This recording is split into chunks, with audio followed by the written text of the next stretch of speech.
آج امپورٹڈ وزیر اعظم نے جو ہے وہ بڑی زبردست ملک کی معاشی پالیسی جاری کر دی ہے، اور اب میں سمجھتا ہوں کہ وزیر اعظم کی اس معاشی پالیسی کے بعد انشاءاللہ پاکستان ترقی کرے گا، اور اب پاکستان کو کسی عمران خان کی ضرورت نہیں ہے، اور جو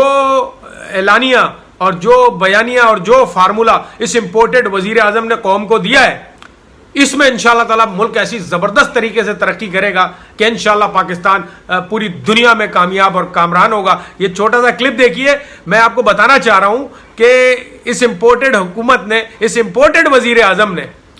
ملک کے لیے کون سی نئی معاشی پالیسی جاری کی ہے، ذرا دیکھیے۔ ڈالر نیچے جا رہا ہے، خدا سے پوری قوم سے میری درخواست ہے کہ وہ جھولیاں اٹھا کے دعا کرے کہ ڈالر جو ہے واپس 100 روپے پہ آ جائے تو وارے نیارے ہو جائیں گے۔ مطلب اب جو ہے وہ قوم اب ان کے ہاتھ سے، کہنے کا اس کا مقصد یہ ہے، اس امپورٹڈ وزیر اعظم کا کہنے کا مقصد یہ ہے کہ بھائی میرے ہاتھ سے بات نکل گئی ہے، اب قوم بس ہاتھ اٹھا کر جھولیاں پھیلا کر دعائیں کرے، بھکاری ہے بھکاریوں والی بات ہی کرے گا۔ بسم اللہ الرحمن الرحیم، السلام علیکم جی۔ اس وقت ملک کی سیاسی صورتحال جو ہے وہ بڑی زبردست کہہ لیں، مزیدار کہہ لیں، بالکل ایسی ہو رہی ہے جتنے پٹواری ہیں، نون لیگی ہیں، جتنے بھی پی ڈی ایم کے اراکین ہیں، وہ اس وقت تتے توے پہ بیٹھے ہوئے ہیں اور آگ لگی ہوئی ہے، زبردست قسم کی حالتیں خراب ہیں، کسی کا بلڈ پریشر لو ہو رہا ہے تو کسی کا بلڈ پریشر ہائی ہو رہا ہے، ماحول بہت گرم ہے۔ ایک ایبسکونڈر، مفرور، بھگوڑا، چور اور منی لانڈرر، اور جس نے جو ہے وہ اقرار جرم کر لیا تھا اپنا، جس نے بیان حلفی جمع کرایا تھا اپنا عدالت میں، وہ مفرور بھگوڑا اسحاق ڈار پاکستان لوٹ آیا ہے واپس، اور اس کو ویسے تو ہتھکڑیاں لگا کے واپس لے کر آنا چاہیے تھا، لیکن وہ بڑے پروٹوکول کے ساتھ وزیر اعظم کے لیے جو مختص ایئر فورس کا طیارہ ہوتا ہے، باقاعدہ اس میں سوار ہو کے پروٹوکول کے ساتھ جو ہے وہ پاکستان واپس آیا۔ نہ صرف پاکستان واپس آیا بلکہ اس نے حلف بھی لے لیا ہے آج ایوان بالا میں پاکستان کے۔ اس سب پر بات کروں گا، تفصیل سے بات کروں گا، تھوڑا سا بتاؤں گا کہ اسحاق ڈار جو ہے وہ قانونی طور پر پاکستان کے آئین اور قانون کے مطابق اس وقت بھی، اب بھی وہ نااہل ہے، اور یہ عدالتوں میں چیلنج ہوگا، اور یہ پھر نااہل ہوگا، اور یہ پھر اب اس بار جیل میں جائے گا کیونکہ یہ وعدہ معاف گواہ بن چکا تھا۔ اس پر تھوڑا قانونی بات کریں گے انشاءاللہ تعالی، لیکن اس سے پہلے میں ایک بات کرنا ضروری سمجھتا ہوں۔ آج اقرار الحسن نے ابھی تھوڑی دیر پہلے میں نے دیکھا تھا، ایک ٹویٹ کیا تھا اقرار الحسن صاحب نے، تو آپ کو پتا ہے اقرار الحسن صاحب جو ہیں وہ ہمارے ملک کے معروف اینکر ہیں، ہمارے ملک کے جو ہے میں سمجھتا ہوں ان سے بڑا دانشور، یہ بڑے بڑے اگر ملک کے دانشوروں میں ان کا نام لکھا جائے گا تو سر فہرست نام جو ہے وہ اقرار الحسن کا آئے گا۔ اتنے زبردست اینکر پاکستان میں پائے گئے ہیں۔ خیر اقرار الحسن سے میرا پہلے بڑا اچھا واسطہ بھی تھا، بات چیت بھی رہتی تھی اقرار الحسن سے، پتہ نہیں کیا ہوا اس کو اچانک۔ اقرار الحسن جو ہے وہ رائٹسٹ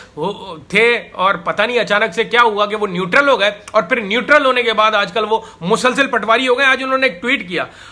اب اقرار الحسن صاحب جتنے اپنے آپ کو فلاسفر بننے کی کوشش کرتے ہیں، دکھانے کی کوشش کرتے ہیں لوگوں کو، آپ ان کی سیاسی ذہنیت کا اس ٹویٹ سے اندازہ لگائیں۔ یہ لکھتے ہیں کہ حفیظ شیخ اور شوکت ترین کو وزیر خزانہ لگانے والے کس منہ سے اسحاق ڈار کی وزیر خزانہ لگنے پر اعتراض کر رہے ہیں۔ کیا بات کی بھائی، اتنی گہری بات کر دی بھائی، کمال ہے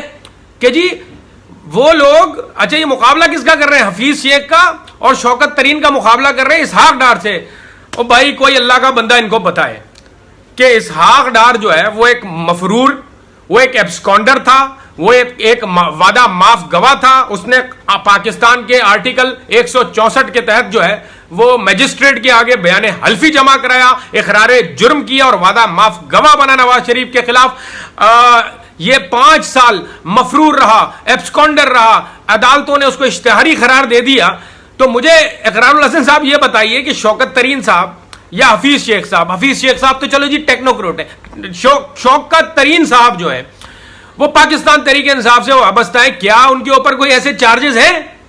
بھائی تو ہم جو تحریک انصاف کے لوگ ہیں وہ اگر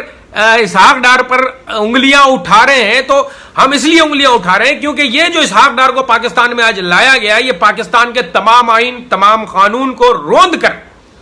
یوں سمجھ لیجئے ان کے پاکستان کے آئین اور قانون کے ساتھ باقاعدہ کھلواڑ کر کر اس کو پاکستان میں لے کے آیا گیا ہے۔ اور جس طرح کے ابھی ایک لیک آڈیو میں ہم سب نے سنا کہ مریم نواز نے یہ کہا